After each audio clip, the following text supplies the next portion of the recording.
A few months ago, a private jet touched down in a quiet corner of Fukushima, Japan, carrying high-level executives from one of the most powerful tech companies in Silicon Valley.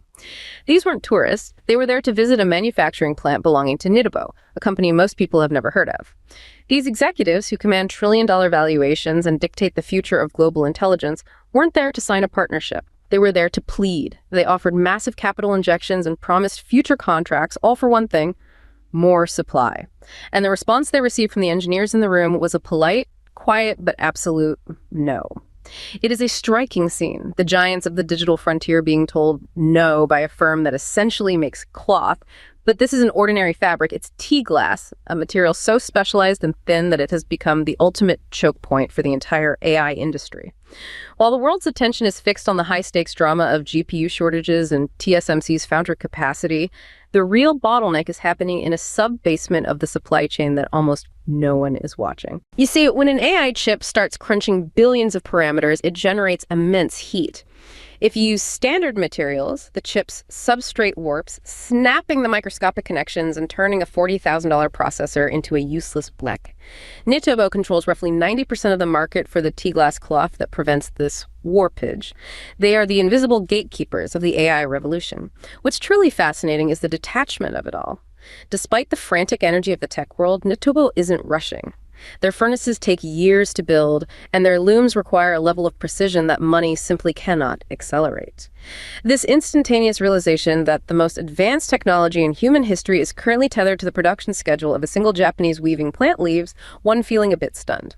We talk about the cloud and virtual intelligence, but right now it all rests on a foundation of glass thread that is currently stretched to its absolute limit. It's an incredible image, isn't it? The most powerful people in tech, basically on their knees, begging for cloth. It's wild. It completely upends how you think about power in the tech industry. We think of code, we think of algorithms, market caps. Right, the intangible stuff. Exactly. And the whole time, the real power was with the people who make the physical stuff, the actual foundation. And it turns out that foundation is made of glass. And it's being woven in this one specific place by one company that just doesn't operate on the same, Silicon Valley timeline. They're not on a quarterly results schedule. They're on a material science schedule, which is decades long. I have to admit, when I first started digging into this, I was skeptical. It just sounds so improbable. You're telling me companies like NVIDIA, like Microsoft, who can basically print money, are being bottlenecked by a single supplier. It feels like we've missed something. How did we let it get to this point? It's not that we missed something so much as we took the lower levels of the supply chain for granted. For years, the materials were good enough. The substrates worked. The focus was all on the silicon, on shrinking the transistors. So the engine got more and more powerful, but nobody was upgrading the chassis. And now the engine is so powerful, it's literally tearing the old chassis apart. And it turns out only one company in the world knows how to build the new one. They're not just a supplier. For this very specific need, they are the supplier. And we need to understand how this happened. We have to start at the molecular level, right? The physics of why these chips are breaking in the first place. We start with the physics of warpage. Then we look at the very specific Japanese business culture that created this hidden champion, this monopoly. Well, we've got China, Korea, the US, everyone trying to break out of this chokehold. It's a huge story. It is. It's a story about physics, culture, economics, and raw geopolitical power. Okay, let's start with the physics, because I think this is where most of us get lost. My computer gets hot, a fan turns on, that's the end of the story for me. Why is heat suddenly a catastrophic chip-killing problem? We've been making hot computers for 50 years. The difference is density and sheer power. An AI GPU, something like NVIDIA's Blackwell or the upcoming Rubin platform, it's not a chip. It's a supercomputer on a chip. You're talking about billions and billions of transistors. Billions of transistors packed into a space the size of a postage stamp, all firing at once. The amount of electricity, the raw energy, going through that tiny space is immense. And that generates a staggering amount of heat. But, the key isn't just that it gets hot. We can cool the chip itself. The problem is what that heat does to the structure it's sitting on. The substrate, that's the board underneath the chip. That's the board. Let's stick with your chassis analogy. The GPU is the engine. The substrate is the chassis that connects the engine to the rest of the car. It's the physical and electrical interface. And this is where basic thermodynamics comes in and just ruins everything. Things expand when they get hot. I remember that from high school science class. Right. But, and this is the critical part, different materials expand at different rates. The silicon of the chip itself has one rate of expansion. The material of the board underneath it has another. Okay. This mismatch is the killer. We measure it with something called the CTE, the coefficient of thermal expansion. CTE. Right. I've seen that acronym in some of the engineering papers. It feels like one of those specs that's just boring jargon until, your multi-trillion-dollar industry grinds to a halt. It's probably the most important number in advanced semiconductor packaging today. For decades, we used a standard material called E-glass. E for electrical is high. So it expands a lot when it gets hot.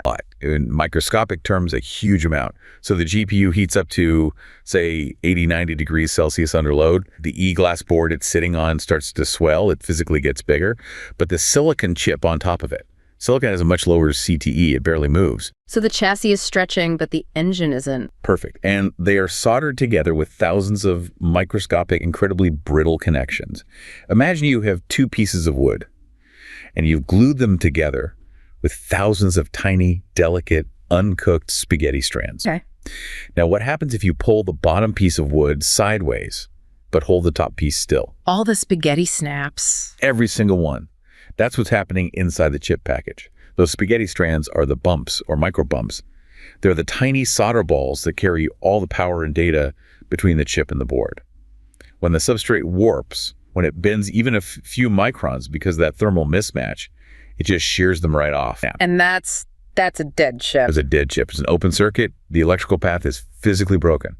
You have just transformed a $40,000 piece of hardware, one of the most complex objects ever made by humanity, into a very expensive, very inert paperweight. You can't fix it. It's not a software bug. No, it's a hardware catastrophe. It's a physical failure at the microscopic level. Wow.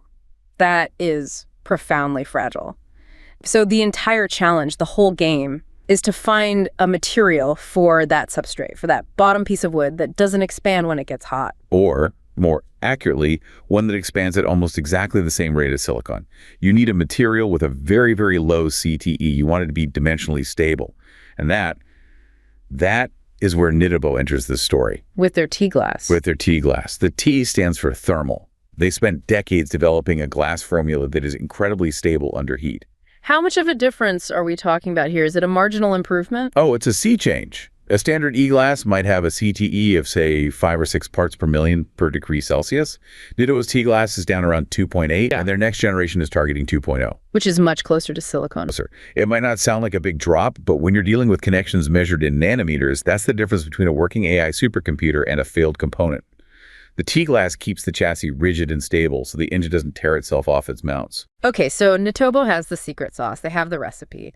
But, I mean, it's glass. It's basically sand, right? Silica. Why is it so difficult for someone else, like a Corning or another huge materials company, to just reverse engineer it? Why does Nidabo have an 80 to 90% market share? That feels unstable. It's incredibly unstable for the rest of the world. And to your question, saying it's just sand is a bit like saying a Michelin star meal is just food. It's about the purity of the raw materials, the precise blend of additives, boron, aluminum oxide, other trace elements, and crucially, the manufacturing process. So it's not just the recipe, it's how you cook it. It's the recipe, the oven, and the chef. Nidabo has perfected 3 things over like 30 years. The chemical formula for the glass itself, the melting and drawing process to turn that molten glass into ultrafine fibers, and the weaving technology. Weaving? You mean like with a loom making fabric? Literally, with looms. They're drawing out these glass fibers to be thinner than a human hair. We're talking 9 microns, 6 microns, even smaller, and then weaving them into a perfectly uniform, defect-free cloth. Think about the tolerances. If the tension on one of those glass threads is off by a tiny fraction, it snaps. If the weave has a single bump or gap, the resin won't impregnate it evenly later on, and you'll get a weak spot that causes warpage. Warpage. It all comes back to warpage. So they have this incredible specialized process, but 90%. Did the rest of the industry just fall asleep at the wheel? It's not that they were asleep. It's that for 20 years, this is a solution in search of a problem. Nobody needed T-glass. Chips just weren't powerful enough or hot enough. E-glass was fine. It was cheap. It worked. And Nidabo just kept pouring money into this niche product that nobody wanted. They did. They kept refining it. They kept spending on R&D. They were playing the long game. And then suddenly, around 2020, 2021, with the explosion of large language models, the market didn't just walk to them, it sprinted. And Nidabo was the only one standing at the finish line with the product ready to go. Which leads us into the culture of the company itself. Fascinating. It's not just the technology, it's the mindset. I was reading about the people inside these factories, and it really paints a picture. Yeah, the human element is key here. There's this story about an engineer, I think his name was Sato-san, who's been working there for almost 40 years. 40 years just perfecting the art of weaving this tea glass cloth.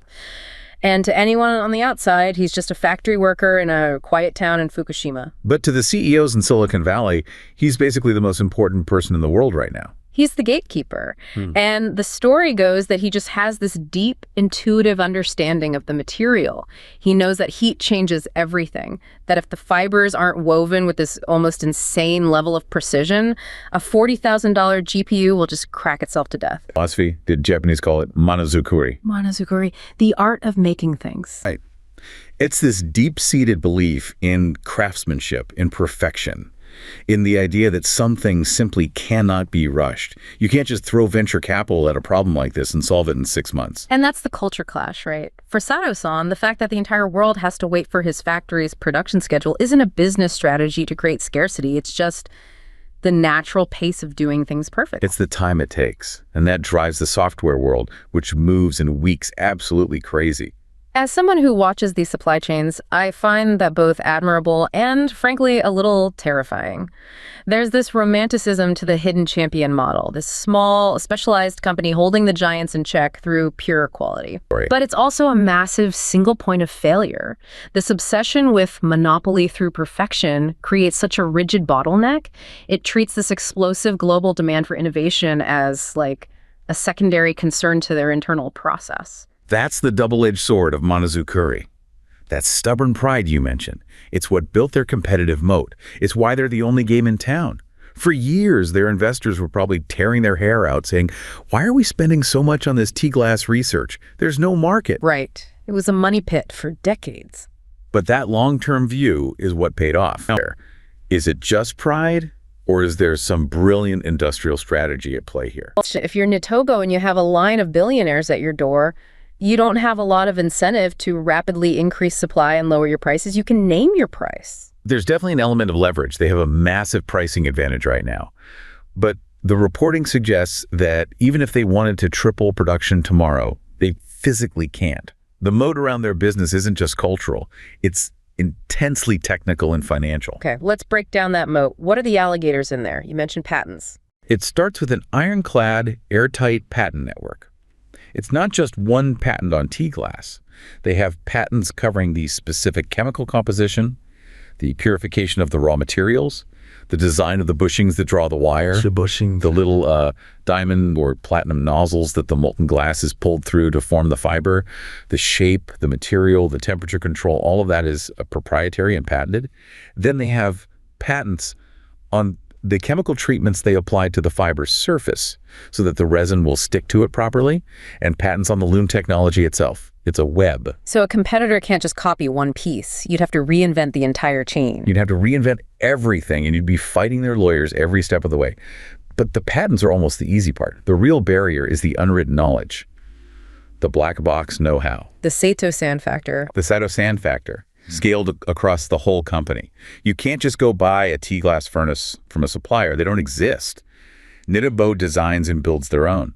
And if you don't have an engineer who knows the exact cooling curve to prevent the glass from crystallizing and becoming brittle, your brand new, very expensive furnace will produce nothing but garbage. I saw a figure for the cost of one of these high-end electronic yarn kilns.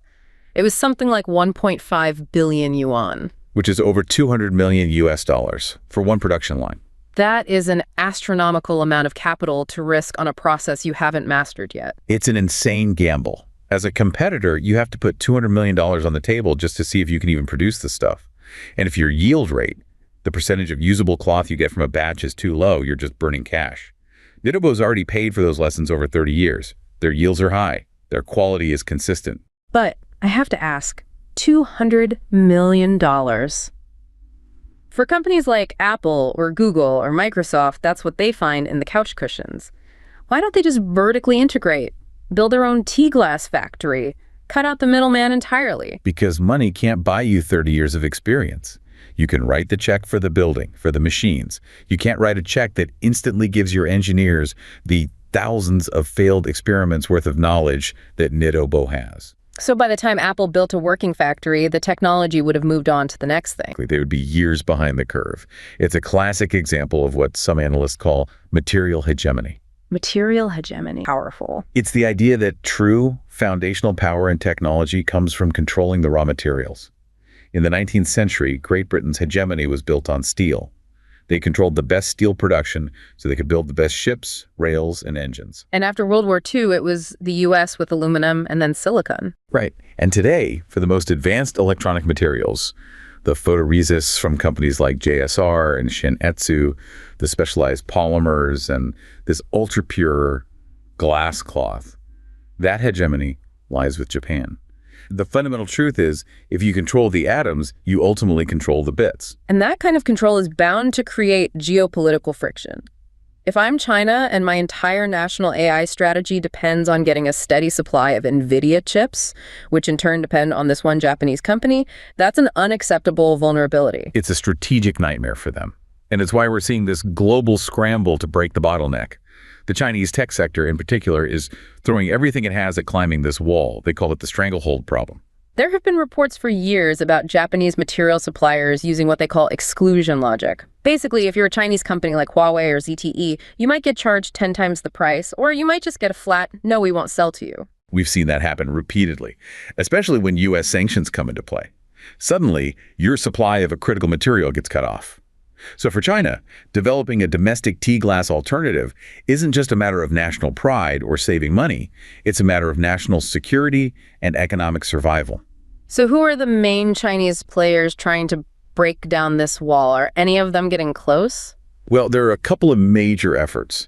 The first approach is to basically try and copy the Nidabo model. A company called Hynix Technology is a good example. They have been fighting what sounds like a brutal multi-year war with the physics of wire drawing. That's the process of pulling the molten glass into threads. Right. And the main obstacle they faced was just breakage. Constant, infuriating breakage. Imagine trying to pull a thread of honey that's 9 microns thick at high speed. The tension has to be perfect. For years, Hynix's machines would just run for a few minutes, the thread would snap, then the whole line would stop. That's not a viable manufacturing process. Your uptime is terrible, your yield is zero. But they've been innovating. They poured money into developing their own bushing technology, those nozzles we talked about, and they've reportedly made huge strides. They are now mass-producing high-end cloth that is good enough for a lot of applications. They're starting to compete in the mid to high end of the market. But the mid-range isn't going to power the next generation of AI. That needs the absolute peak performance. Correct. For the bleeding edge stuff, for the next NVIDIA architecture, Nidabo's key glass is still the undisputed king. But there's a second Chinese company, Filiwa, that's taking a more radical approach. They're not trying to just copy T-glass. They're trying to leapfrog it with quartz. Quartz, like the mineral. Exactly. Fused silica, to be precise. They call it Q-glass. The theory here is that glass, as a material, is reaching its physical limits for things like dielectric loss. That's signal integrity. Quartz is chemically purer and, on paper, a superior material. So it's a better insulator. A much better insulator, and it has an even lower CTE than T-glass. And Filiwa's actually had some success. They developed a product called M9 grade Q cloth that apparently passed NVIDIA's own certification process. If it passed NVIDIA's certification, why isn't this the solution? Why are we even still talking about Nidabo if this better material exists and is being produced in China? Because of a very simple, very frustrating problem. Quartz is hard. Harder than glass. Much, much harder. On a Mohs hardness scale, glass is around a 5.5. Quartz is a 7. This isn't just a number. It has huge real-world consequences on the factory floor. So, remember, you take this cloth, you soak it in resin to make a board. The next step is to drill millions of tiny holes, called vias, through that board to connect the different layers. Okay. Well, when you try to drill through a board reinforced with quartz fibers, it's like trying to drill through rock. It absolutely shreds the drill bit. It destroys the manufacturing equipment. It decimates it. A drill bit that might last for 10,000 holes on a glass fiber board might only last for 500 on a quartz fiber board. That means you're stopping the production line constantly to replace worn-out bits. Your throughput collapses, your costs skyrocket. So even though the Q-glass is technically superior as a material, it's a manufacturing nightmare that makes it economically unviable for mass production right now. That's the bottleneck. They solved the material science problem only to create a mechanical engineering problem. So for now, the industry is stuck. This is an amazing stalemate. You have Japan holding the monopoly on the proven workable technology, but they can't make enough of it. Yeah. You have China trying to break in with a superior material that happens to break all the tools. It feels like everyone is stuck. But there's a third group in this game, and they're not trying to just play the game better. They're trying to flip the entire board over. The Koreans. The Koreans, Yeah. Samsung and SK Hynix. And this is where the story takes a really interesting geopolitical turn. It's not just about making better cloth, it's about getting rid of the cloth entirely and doing it in America. It's a complete paradigm shift. I was looking at some reports describing the mood inside one of the big Korean chaebols in Seoul, and you can just feel the frustration. Picture an executive, let's call him Ji-hoon, who's in charge of procurement. For years, his entire job has been navigating the Japan problem. Begging for allocation. Basically begging, pleading for enough T-glass cloth to keep his company's substrate manufacturing lines from going idle. And there's this feeling of being trapped in this historical hierarchy, where Japan makes the high-value critical materials and Korea does the lower-margin heavy lifting of assembly and packaging. A feeling of being a glorified customer, even when you're a giant like Samsung. Exactly. But now, the story says, the tone has changed.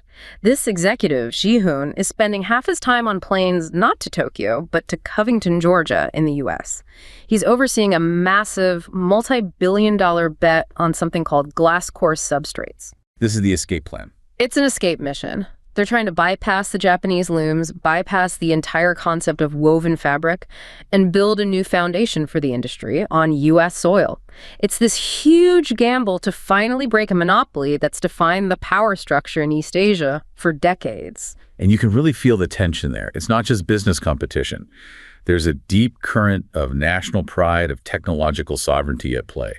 The relationship between Japan and Korea has always been complex, especially around trade and technology. And this move feels like a direct shot across the bow, but it's also, as you said, fragmenting what was a very efficient, if unbalanced, supply chain. This de-risking comes at a huge cost. It's maybe necessary for a company like Samsung, but it marks the end of an era where just having the best tech was enough. Now you need the best tech in the right country. Geopolitics is now a primary design constraint for semiconductors. It's a wild shift. So let's get into the tech here. Glass Core Substrate, or GCS. How is a solid sheet of glass different and better than a cloth woven from glass? Okay, so let's go back to the construction analogy. The current T-glass method is like making a composite material. Think of it like rebar in concrete. You have the glass fibers, the rebar, and you embed them in a polymer resin, the concrete. It's strong, but the surface is inherently a little bit uneven because of the weave of the fabric. You can feel the texture of the cloth underneath? Microscopically, yes. And that roughness limits how fine, how close together you can print the electrical circuits on top of it. Now, GCS is like getting rid of the rebar and the concrete and just using a solid, perfectly polished sheet of granite as your foundation. So no weave, no resin, no cloth, just a pristine, ultra-flat sheet of specialized glass. Exactly.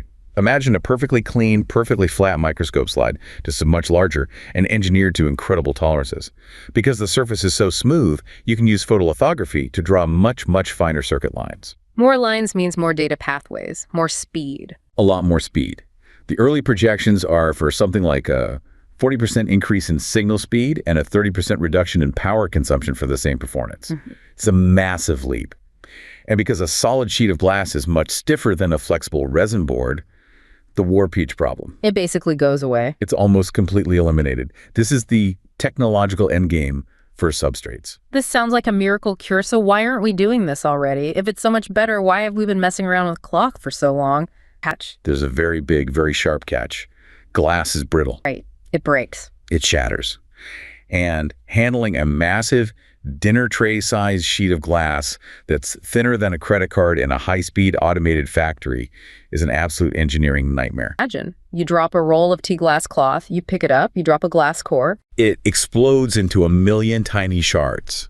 And if that happens inside a multi-million-dollar deposition chamber or lithography machine in a clean room, it's a disaster. You have glass dust contaminating everything. You have to shut the entire line down for days, maybe weeks, for a full clean. So the yield rate must be terrible right now. The yield rate, the percentage of glass panels that make it through the entire 100-step process without cracking or chipping, is the whole ballgame. In these early stages, the yields can be well below 50%, which means you're throwing away more than half of your product. The economics are brutal. So our Korean executive, Ji-hoon, is basically betting his company's future on their ability to solve this breakage problem before Nidabo can build enough new T-glass factories to satisfy demand. That's the race. And he's placing that bet in a very strategic location, Covington, Georgia. Why Georgia? Why not build these new factories in Korea? CHIPS Act. The U.S. government is looking at this exact bottleneck we've been discussing and is terrified. Over 90% of advanced packaging, the process of assembling chips, happens in East Asia. So a single earthquake in Taiwan or a trade dispute with Japan could shut down the entire U.S. tech industry. It's an unacceptable national security risk. So the U.S. is using the CHIPS Act to pay companies billions of dollars to onshore these critical parts of the supply chain. They want the floor of the semiconductor industry to be built in America. And the company in Georgia, Absolix, which is an SK affiliate, was one of the first to get that money right. They got a $75 million grant, specifically for advanced materials and substrates. It's a clear geopolitical signal. The U.S. is funding the Korean effort to break the Japanese monopoly as long as it happens on U.S. soil. It's creating this entirely new supply chain that runs from Seoul to Georgia, completely bypassing the traditional routes. And Samsung is right there with them. Samsung Electromechanics has its own GCS project targeting mass production by 2026. Intel is also working on it, though they seem to be a bit further behind, targeting 2028 or later. It's a full-on sprint. So you have this incredible three-way global conflict. Japan defending its current monopoly, China trying to clone it or break it with new materials, and Korea trying to leapfrog it entirely with a new technology backed by the U.S. But under all this high-tech drama, there's this very slow, very boring, but very powerful force that's shaping everything. The simple, rigid reality of economics and time. The lead times. It's a term we hear in business, but I don't think we appreciate what it means in the physical world. We're so used to software time, where things happen instantly. This is kiln time. It's a different clock speed entirely. Yeah, I was reading this analysis that really put it into perspective for me. I painted a picture of this project manager in Japan, and you can just imagine his frustration. He's sitting on a mountain of purchase orders. Everyone is screaming at him for more capacity now. The demand is infinite, basically. And he has the money, the capital is there, they have the blueprints, they have the global mandate to expand. But when he looks at his project timeline, it's just a brick wall. Because building one of these specialized furnaces and looms for T-glass, it's not like spinning up a new server on AWS. No, it takes years. Years of construction, years of painstaking calibration, and even more critically, it takes a very specific kind of skilled labor, which in an aging Japan is literally a dying resource. So he's watching the global AI market double in size every 6 months, while his own physical reality can only move in increments of years. He's trapped. He's trapped in the rigidity of this high-precision economy. A society that perfected the slow and steady wins the race model now finds itself in a world that has suddenly demanded impossible speed.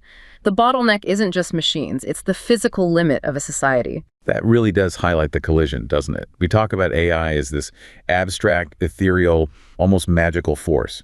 But Hiroshi's problem reminds you that it's all tethered to physical furnaces in aging towns in rural Japan. It's a huge reality check. And while it's easy for us to criticize the rigidity of that system, we have to remember that precision, that slow and steady perfectionism, is the only reason the AI boom is even possible. It's a paradox. The thing that created the opportunity is now the thing constraining it. I do worry that in our frantic rush to solve this bottleneck, to find a faster, cheaper way, we might lose the very quality and stability that those aging masters like Sato-san provided in the first place. It's a real risk.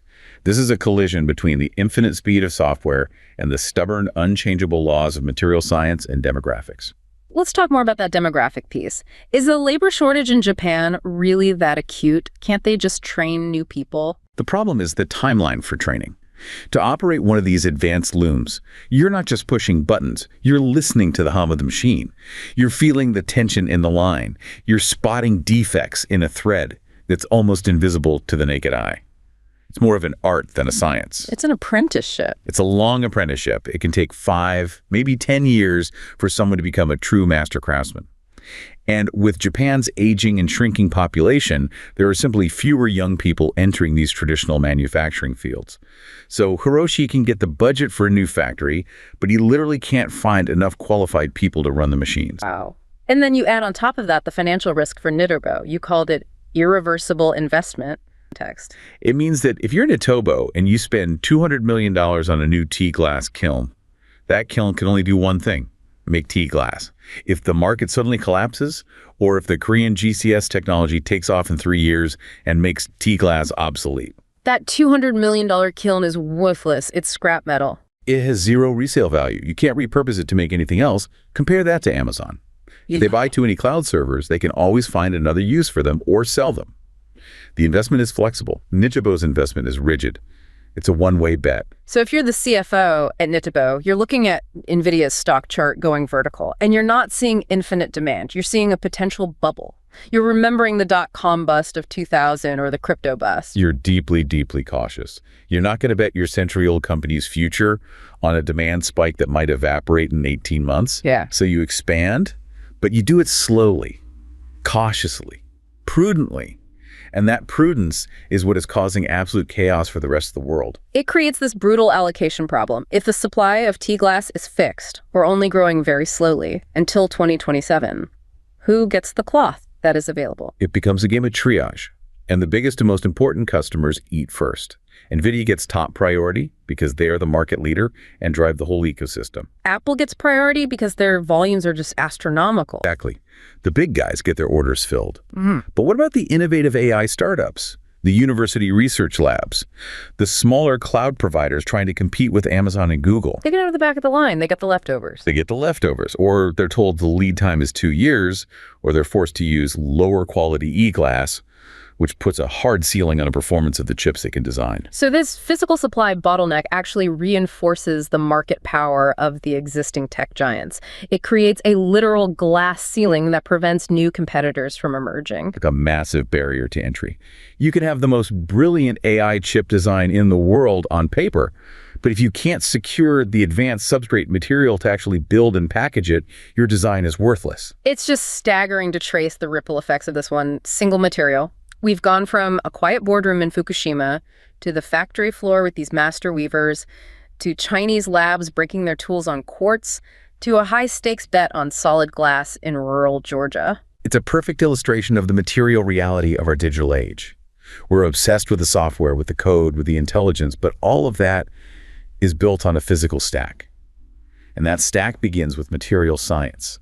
You can't escape the atoms. It fundamentally changes how you look at the technology around you. We think of a smartphone as a product of pure information and design, but it's really a product of geology, of metallurgy, of chemistry and heat. And it's a product of immense risk. Every time you ask a question to an AI chatbot, you are activating a global supply chain that is stretched thinner and is more fragile than it has ever been, held together by a handful of patents and the tacit knowledge of a few hundred engineers in Japan. Yes. We are building the most advanced intelligence in the known universe, capable of writing poetry and solving protein structures. Yet, if you trace the supply chain all the way back, this artificial superintelligence is entirely dependent on the physical integrity of a glass thread thinner than a human hair, woven by a shrinking workforce in a country facing demographic twilight. It suggests that the limit of our digital future won't be defined by our imagination, but by the physical durability of the materials we can dig out of the ground and weave together.